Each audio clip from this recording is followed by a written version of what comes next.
కొత్త ముఖ్యమంత్రిగా అతిషిని ఎన్నుకున్నట్లు ఆమ్ ఆద్మీ ప్రకటించిన విషయం మనందరికీ తెలిసిందే కదా. కేజ్రీవాల్ మంత్రివర్గంలో ఆమె ఆర్థిక, విద్య, రెవెన్యూ, పబ్లిక్ వర్క్స్ వంటి కీలక శాఖల బాధ్యతలు చూశారు. 2020లో ఢిల్లీ అసెంబ్లీ ఎన్నికల్లో ఆప్ గెలిచాక కేజ్రీవాల్ మంత్రి మండలిలో మహిళలు ఎవరికీ చోటు దక్కలేదు. ఆ ఎన్నికల్లో మొత్తం 70 అసెంబ్లీ స్థానాలకు గాను ఆప్ 62 సీట్లు గెలుచుకుంది. వీరిలో 8 మంది మహిళలున్నారు. కానీ మంత్రి మండలిలోకి వారిలో ఏ ఒక్కరిని తీసుకోలేదు. అప్పట్లో అతిషికి మంత్రి పదవి దక్కకపోవడంపై కొంతమంది పార్టీ నేతలు అసంతృప్తి కూడా వ్యక్తం చేశారు. అయితే కాలక్రమంలో ఢిల్లీ రాజకీయాలు మారిపోయాయి. మద్యం పాలసీ కేసులో ముఖ్యమంత్రి అరవింద్ కేజ్రీవాల్ సహా మనీష్ సిసోడియా, సంజయ్ సింగ్ జైలుకు వెళ్లడంతో పార్టీ వ్యవహారాల నుంచి ప్రభుత్వ వ్యవహారాల వరకు ఈ బాధ్యతలన్నీ కూడా అతిషియే చూసుకున్నారు. అతిషి తొలిసారి 2023లో మంత్రి అయ్యారు. ఆమెకు విద్యాశాఖ కేటాయించారు.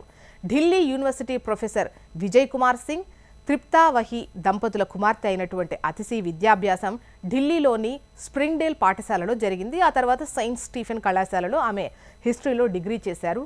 ఆక్స్ఫర్డ్ యూనివర్సిటీ నుంచి మాస్టర్ డిగ్రీ పొందారు. ఆ తర్వాత కొన్నాళ్లు ఆంధ్రప్రదేశ్లోని మదనపల్లి సమీపంలో ఉన్న రిషి వ్యాలీ స్కూల్లో పిల్లలకు పాఠాలు చెప్పారు.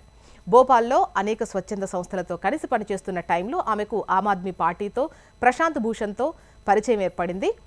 అతిషి 2013లో ఆమ్ ఆద్మీ పార్టీలో చేరారు. ఆమె అప్పటి ఢిల్లీ విద్యాశాఖ మంత్రి అయిన మనీష్ సిసోడియాకు 2015 నుంచి 18 వరకు సలహాదారుగా ఉన్నారు. ఆమ్ ఆద్మీ పార్టీ వెబ్సైట్లోని తెలిపినటువంటి సమాచారం ప్రకారం ఆమె సిసోదియా సలహాదారుగా పనిచేయడంతో పాటు ఢిల్లీలోని ప్రభుత్వ పాఠశాలల స్థితిగతులను మెరుగుపరచడంలో కీలక పాత్ర పోషించారు. స్కూల్ కమిటీలను ఏర్పాటు చేయడంతో పాటు ప్రైవేటు పాఠశాలల ఇష్టారాజ్యంగా ఫీజులు వసూలు చేసేటువంటి ఏవైతే ఉన్నాయో వాటి పట్ల కఠినంగా వ్యవహరించారు. అతిషి ఆప్ రాజకీయ వ్యవహారాల కమిటీ సభ్యురాలుగా కూడా పనిచేశారు. ప్రస్తుతం అతిషి చేతిలో ఢిల్లీ విద్యాశాఖతో పాటు ఉన్నత విద్య, technical training, education, public works department, energy, revenue, planning, finance, vigilance, water public relations and law and justice శాఖలు ఉన్నాయి.